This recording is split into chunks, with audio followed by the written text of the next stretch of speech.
Gatot Nurmantio marah, Hafiz dicap radikal. Tangkap saya, sayalah yang makar. Pojok1.id. Mantan Panglima TNI Gatot Nurmantio bereaksi keras atas tudingan Menteri Agama atau Menak Fahrul Razi yang menyebut radikalisme masuk masjid melalui orang berpenampilan menarik atau good looking dan memiliki kemampuan agama yang baik atau hafiz. Gatot menegaskan jika pemerintah menangkap para hafiz atau penghafal Al-Quran, dia akan pasang badan. Sebab dia adalah pembina Murojaah Hafiz Quran. Hal itu dikatakan Gatot saat berpidato dalam acara deklarasi koalisi aksi menyelamatkan Indonesia atau KAMI di Rumah Jumhur Hidayat di Bandung, Jawa Barat, Senin 7 September. Saya ingatkan pada saat jam 17 tanggal 17 Agustus 2017, saya sebagai Panglima TNI di Markas Besar TNI di Cilangkap, saya mengadakan murojaah oleh 1000 hafiz Quran dengan tema memohon perlindungan Allah Subhanahu wa Ta'ala untuk bangsa ini. Dan akhirnya saya jadi pembina murojaah hafiz Quran, kata Gatot berapi-api. Jadi kalau pemerintah mau menangkap, tangkap dulu saya. Sayalah yang makar, kalau itu makar, tambah Gatot dengan suara meninggi. Gatot heran dengan sikap yang menyudutkan para penghafal Al-Quran. Dia tak bisa membayangkan apa jadinya jika tak ada hafiz Al-Quran. Hafiz Quran itu yang melindungi Al-Quran, mengamankan Al-Quran. Bayangkan kalau tidak ada hafiz Quran, Al-Quran diganti kalimatnya, isinya diganti, siapa yang tahu? Gak ada yang tahu, tegas Gatot. Pada kesempatan itu, Gatot mengajak masyarakat Indonesia untuk bersama-sama berjuang melalui koalisi aksi menyelamatkan Indonesia atau KAMI. Saya dan kawan-kawan semua ini berhutang kepada negara ini, bangsa ini. Kalau kita tidak melakukan, tidak bangkit, tidak bersama-sama, kita bersalah, kita berhutang, ucap Gatot. Deklarator sekaligus presidium KAMI itu mengatakan selain berhutang kepada bangsa dan negara, dia juga berhutang kepada rakyat Indonesia. Kalau kita bersama-sama ingin berjuang, masing-masing perseorangan buat jaringan di bawah. Ada yang dokter, buat dokter kami. Ada yang perawat, buat perawat kami. Ada petani, buat petani kami. Ada guru, buat guru kami. Ada mahasiswa, buat mahasiswa kami. Semuanya kami, tegas Gatot dengan suara sangat keras. Sementara itu, Din Samsudin, saatnya kami menggugat, hentikan kezaliman. Pojok1.id.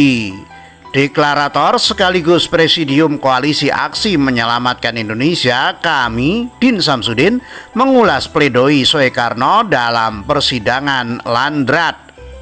Pledoi Soekarno diulas Din Samsudin saat memberikan sambutan dalam acara deklarasi KAMI di Rumah Jumhur Hidayat di Bandung, Jawa Barat, Senin 7 September. Mantan Ketua Umum PP Muhammadiyah itu menyebut pledoi Soekarno disampaikan dalam sidang Landrat di Kota Bandung. Pledoi itu berjudul Indonesia Menggugat.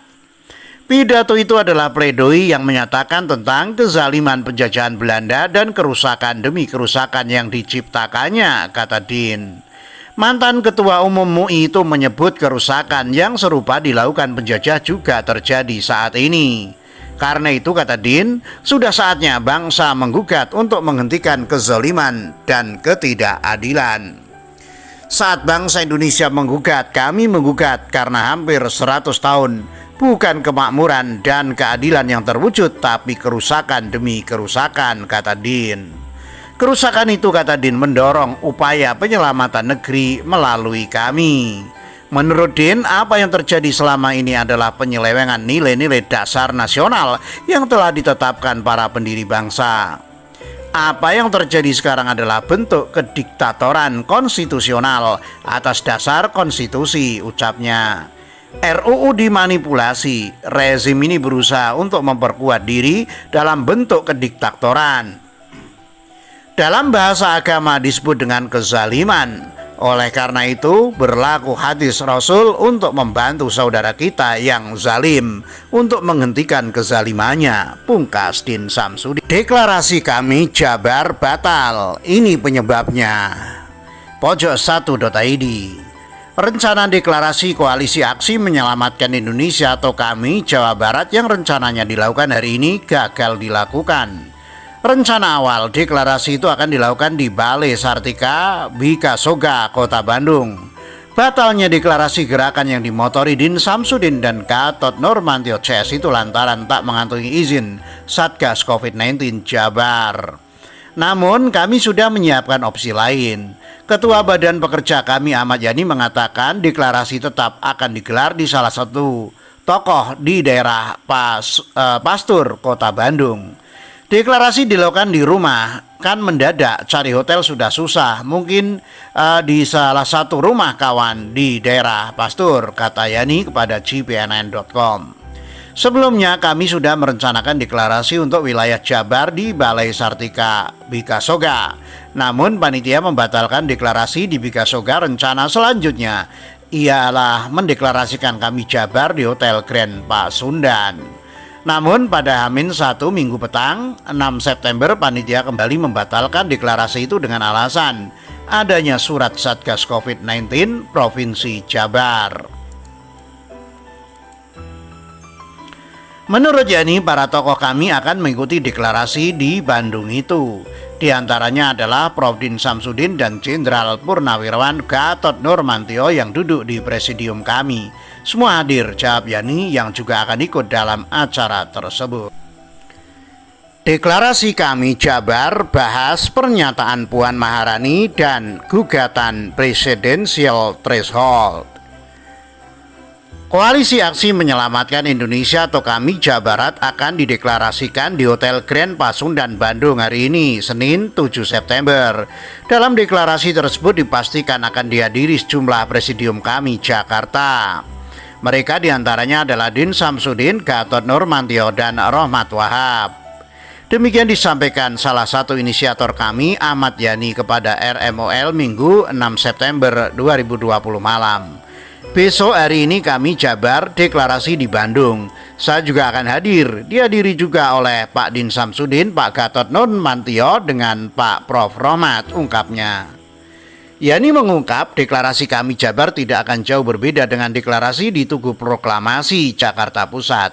Yani biasa kayak kemarin dengan menampilkan isu-isu lokal kali ya, tuturnya. Selain itu ia memastikan juga akan membahas sejumlah isu kekinian. Mungkin di samping hal-hal yang sudah ada baik maklumat maupun jati diri, mungkin hal-hal keadaan isu yang sedang berkembang sekarang, katanya. Di antaranya polemik pernyataan Ketua DPP Bidang Politik PDIP Puan Maharani yang berharap Sumatera Barat jadi provinsi yang mendukung negara Pancasila.